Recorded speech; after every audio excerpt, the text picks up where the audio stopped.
Y'all, welcome back to the channel. And I'm nothing if I'm not right half the time. 99.8% of the time. And this is another situation that I was right in when I told y'all Commander Wharton is not one of them and he's not one to play with. His slip was showing. Your slip was showing, Will. Your slip is showing, Will. And Will is what I call him for the people who are going to be in the comments. Like, that's not the right name. That's not the right name. You got it wrong. You're wrong. I call him Will because he was Will on The Good Wife until he wasn't. All right. So Commander Wharton and Will, I will use those names interchangeably. Okay. I usually watch an episode twice. I only got to watch this once, but I did take notes. So this will probably be a quick review of episode 6, Handmaid's Tale Surprise. But yeah, let's get into it. Get it, don't be timid when you in it, fly that. Love a bone, give along, need it. I don't want no trip, baby, spend like My name is Ashley, and this is My Sweet Perspective, where I give my take on all things TV and movie related, and I am here to put you on, okay? Guys, welcome back to the channel, and let's get into it. We know that episode 5 ended with Moira and June in a precarious position, conveniently saved by Captain Lawrence, right? He just happened to be pulling out of the parking lot at the exact moment that June and Moira were there. Otherwise, they would have faced certain, unaliving on the wall. Just happened to be there. Sure, get in the trunk. So as this episode opens up, we see Commander Lawrence, Moira, and June.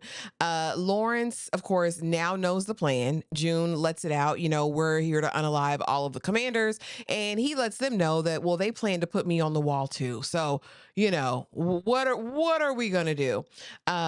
We basically get into a situation where Naomi is sneaking around. June's like, okay, I just need to stay here overnight. But again, being that Lawrence is in a precarious situation, we need to figure this out. She calls who? Nick, because Nick is that guy for June.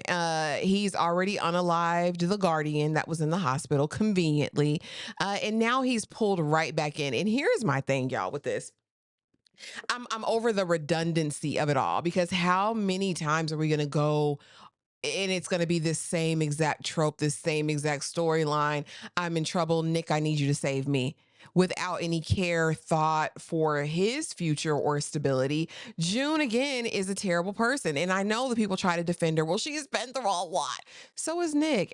So is Moira.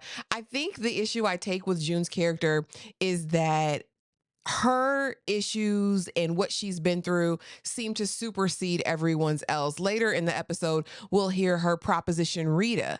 And we know Rita has come back to New Bethlehem to be with her sister. And it's like, damn it, June, can anybody live? Like, do you have to be in control and force your will upon every single person that we encounter? But we'll get into that. So, Real Commander Wharton again is coming out because Nick, where were you? I heard you were down at Jezebel's. What are you doing there? Well, I was there for something top secret.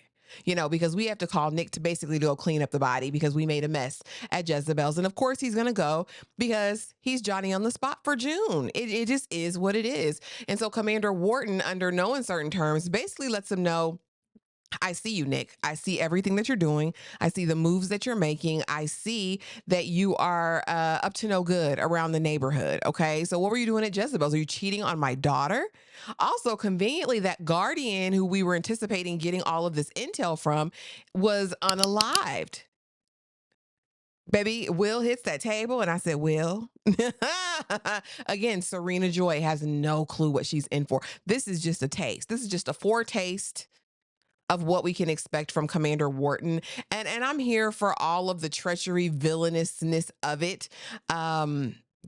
Basically, it's a mess. So he's already picked up June by this point. Of course, she's waiting in the car because we're trying to spend the night with her. Basically, I think Nick wanted some of that coot nanny, right?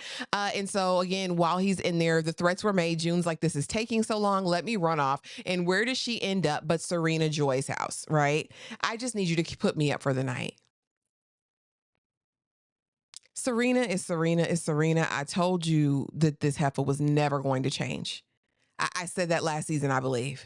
She's never going to change. There's no redemption arc, no full redemption arc for Serena, because these beliefs that she has are so deeply embedded into her psyche and into her soul. They will always come up. So again, I say good riddance to bad rubbish. You get what you get with Commander Wharton, but she does fix up a room for June. And it's the least you could do, throwing mother from the train. It was the least you can do because June saved your life from the mob, right? And so Nick and Commander Wharton are still in there talking.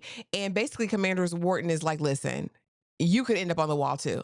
I'm probably paraphrasing. He might have said it just like that, but you could end up on the wall too. Anybody could get it. All right, because you're moving weird. Tell me what's going on. We find out by the end of the episode, Nick done told everything. The plan with Mayday, executing the commanders, Jezebels. Nick done told it all. He done told everything. So is Nick who I thought he's been this entire time? Maybe not. He is working as a double agent for whoever came in my comments. He's so terrible. How can you compare him to June? Because I can. Because if we look at a thing and call a thing, June was willing to do and use whatever she had to reach her desired end, no matter the casualties, no matter who she left behind. I'm just saying, are Nick and June the same person? I'm just saying, with different faces. You know what I mean? Are they? June went to Serena's house. And again, Serena is like, "What are you here? What are you doing here, June? What could you possibly be doing in here with a married man? Nick is married. I'm trying to get him to go to Alaska with me, June. You're such a terrible liar. You're such a terrible liar." And so they're having a conversation, and Serena talks about Commander Wharton proposing, and this is going to be her new husband. And June is basically like, "Listen, was Fred when you first met him? Clock that T. Was Fred when you first met him? No, he wasn't." This is subtle foreshadowing because we are going to be. I wouldn't be surprised if Commander Wharton by the end is knocking Serena Joy's head between the washer and the dryer. I'm just going to say that. I don't believe it. Serena invites Rita over. She's there in the morning. Serena has cooked for them. And, I've gotten Rita a job at the bakery and hopefully she can make my wedding cake. And June's like, but you don't have to, right, Rita? Because Serena Joy is going to colonize any space that she's in because that's in her nature, right? And so, that's where they're talking. And, Rita, you can do this, you can do this. June, I'm here for my sister. I'm here for this life. Now, she really should get out of New Bethlehem because we know that this is all going to be repatriated and we're going to be back in Gilead in 2 seconds flat. But again, let people have autonomy to do what they want to do. Give them the warning, sure, but let them do what they want to do. June just stays ready to use somebody.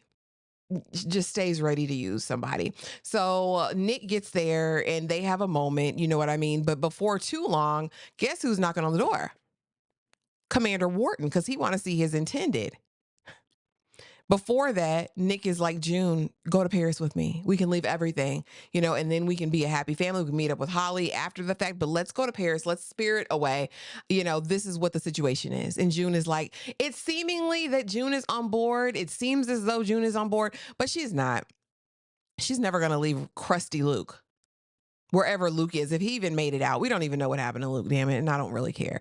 But again, it's just such a precarious situation. And she gives the illusion that, yes, Nick, I'm in love with you. I would do anything for you. You're my person. But Luke waited for me. And my thing is, this man has risked life and limb, and you're saying no. Anyway, Commander Wharton gets there. Serena Joy's like, hide, get it, hide. So Nick and June are in this closet, and Commander Wharton comes spilling all the tea. No, Jezebel's shut down. We got some intel that Mayday was going to blow it up, and it came from my son-in-law. Just when I thought I should throw him away, he came and gave all the information. The look on June's face, she's like, damn, I can't trust nobody. Did you want Nick to be on the wall? I mean, what did you want him to do, June, and what would you have done in this situation? Y'all, that was the episode. I'm ready for episode 7. It's building. Drop it in the comments. Let me know what you think. Was Nick wrong? Was Nick in the wrong? Self-preservation is the first rule, right? Is it? or should he have sacrificed himself for the potentiality of a greater good that could have probably gone wrong? Because the way Mayday's moving, this plan or mission probably wasn't going to happen anyway. But drop it in the comments. Let me know what you think. I would love to have a discourse about it. You guys, thank you so much for watching, and I will see y'all in the next video. Bye.